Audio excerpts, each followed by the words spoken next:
This is Sports Center. We are recording live from TigerAlerts at Trinity School. This is the first Trinity Center on IGTV episode, and I'm with Sully.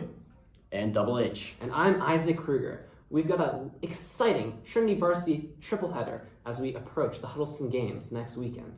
So first up, we got to talk about the girls varsity soccer team. They're coming off a great win against Horseman. There you go, Isaac.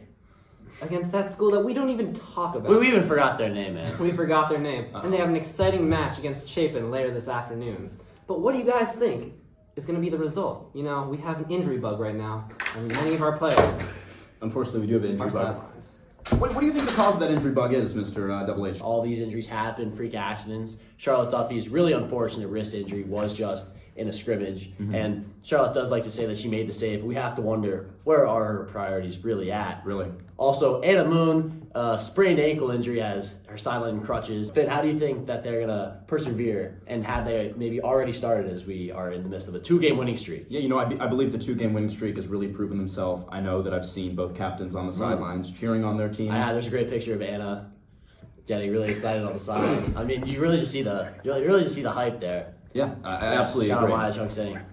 Shout out Maya Chung Sing, by the way, for that. Great photos.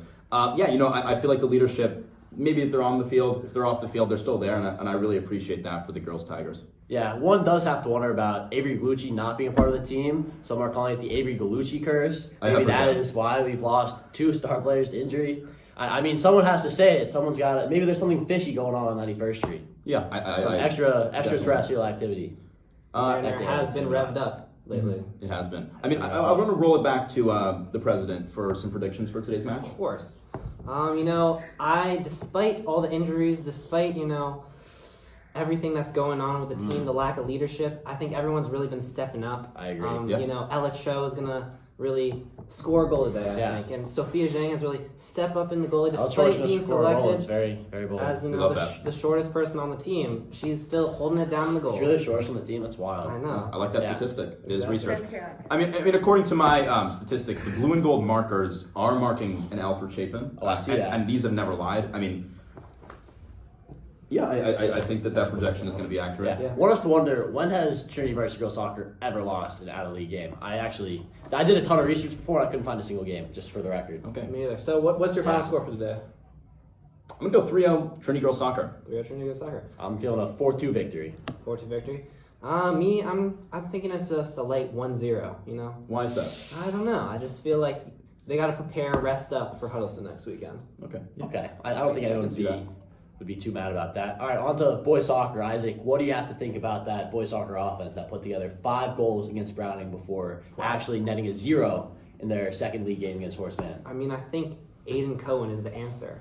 He leads the pace of the offense and is really the facilitator and is really a leader out there. And I'm really proud of him taking that next step from last year. Yeah, 3 goals and 1 drawn penalty against Browning really has that offense on me. I also do think that this kind of brings the question, I've heard it among the Stumble Guys chatter, who is going to be the next goalie for today's match? We have Winslow and we have Max Wiener. It's a big match, but we also have the Huddleston Games next weekend. What do you guys think about that prediction?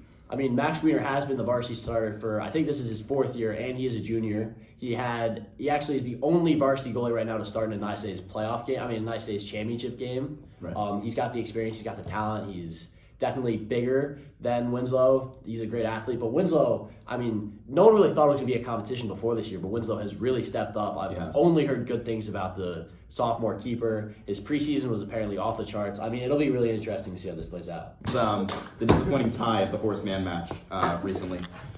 It really is disappointing. I believe there was some clamor and some disappointment among members of the team. I mean, there has to be, right? Like, Trinity has outlet. not really had any difficulty dispatching Horseman in the past, and I mean, it is the early season. It'd be kind of careless to get carried away by that, but I mean, they definitely would have liked to come out with a dub. But I'm sure they would 100% sacrifice a dub against Horseman to beat this fiery collegiate team today. I would absolutely agree. Exactly. And I mean, I'm expecting a very clean finish by Manola Miranda today. Clean finish by Manola Miranda. Bold prediction. Bold prediction. You know, no varsity goal so far. You think he's going to find the back of the net for the first I believe he did score in their beautiful match against Browning. Oh, he did. I'm sorry about that. That's okay. Manola, this goes out to you. It looks beautiful on the ground. So we roll into predictions for today's match. Predictions. I'm going to feel 2-1 victory, boys Trinity Soccer. Yeah, that's a big one. You? Yeah, I don't want to be that guy, but I'm feeling a very, very hotly contested 2-2 draw. Well, 2-2 draw. That I don't appreciate I'm that. just I don't saying. think our forecasts are predicting that. Triple. 2-2 draw. I mean, I wouldn't be happy if that happens, but Sounds like you'd be pretty happy. I mean, you just said it with a smile on your face. you gotta be a little nervous, Finn. Just an intimidating presence to my right side. That's all right. Hard to. Guys, hard to keep it let's cool. calm it down. And let's, Yeah. let's cut to a less contact sport since it's getting pretty heated in here. Let's talk A about. less contact sport? Let's I talk mean, about- you obviously don't watch those games. Oh, okay. Let's talk about cross country, Triple. Oh, maybe. Cross country, I can personally talk about cross country. This is my first season on the team. I've had the honor to train alongside Ronan Luff and Brian Shaw, two overlooked athletes as we have started the segment talking about soccer teams. But Ronan Luff, maybe one of the best athletes Trinity has ever seen, holds I'm pretty sure 2 school records in the 2 mile and in the mile You can run it in 9 and minutes. in the 5K. 9 minutes. Yeah, 9 minutes looking for to miles. maybe Flash, reach maybe. the national championship this year. That would be just a spectacular That'd be W exceptional. for Trinity. And then Brian Shaw looked really good. As I said, I've been lucky enough to train alongside him, really killing those workouts. Brian Shaw, hoping that he's gonna be able to build on last season and maybe net a better result. Yeah, and I think the big question everybody around the area is, will Brian Shaw be able to kind of rise to the occasion here? Yeah. I think he would. Brian Shaw, great athlete. I really don't want this to be a shot at Brian, but the 9 states title last year, a lot of people were pointing fingers at Brian Shaw for a lackluster performance. I mean, if you look at the numbers, they probably weren't going to get the dub anyways because of the overall. It was the end of the season. It just happens. But Brian Shaw, where you at, man? We're rooting for you. Yeah. But the question is, do they even need Brian Shaw when they've got this fiery new freshman, the legacy of the Luff family? Wow. Yeah, Liam Luff Liam ran Luff. last year's Double L. 8th grader. That kid is fast, man. Sometimes I don't even see him.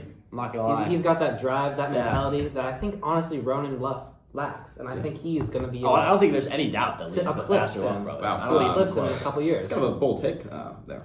I mean, I've ran alongside both of them. Liam's just got that dog in him, for the record. Right. Yeah, Ronan, dogless. Very good athlete, dogless. Mhm. That's my take. Interesting take. Anyway, as we wrap up the segment, we're going to talk about girls volleyball, and we actually have a specialist. I'm David Saka, 3-2 girls volleyball. Just like that, they win 1-2, one back, done. Yep, back to you. Oh my god, he's so dreamy, dude. He is so special. Oh, okay, I guess girls volleyball, 3-2. Book it. It's over. I'm booking it.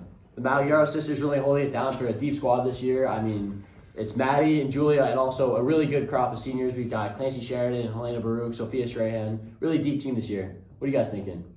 Yeah, I mean, I think a championship is definitely in the question. I mean, they're coached by Eldra Charles, one of the best coaches out there. Wow. And I think Yeah, shades of Bill Belichick, shades of Pat Summit. Shades of Ronan Luff also as well, a little bit. Well, she's got that dog in her though. Right. So, yeah. Also, the girls' volleyball season will really come down to how they can perform against a poly prep team that, according to our field correspondent David Saka, actually made a trip to Las Vegas in the preseason. I mean, girls volleyball, very talented squad. Will they be able to keep pace with this club team that plays year round? You know, I think it's really just, it comes down to the basics. It's just who hits the ball better than the other team. I mean, that's really all the volleyball is about. And it's time for us to wrap up this segment, I think. But thank you all for tuning in to TigerAlerts. This has been IGTV TigerAlerts for the first time.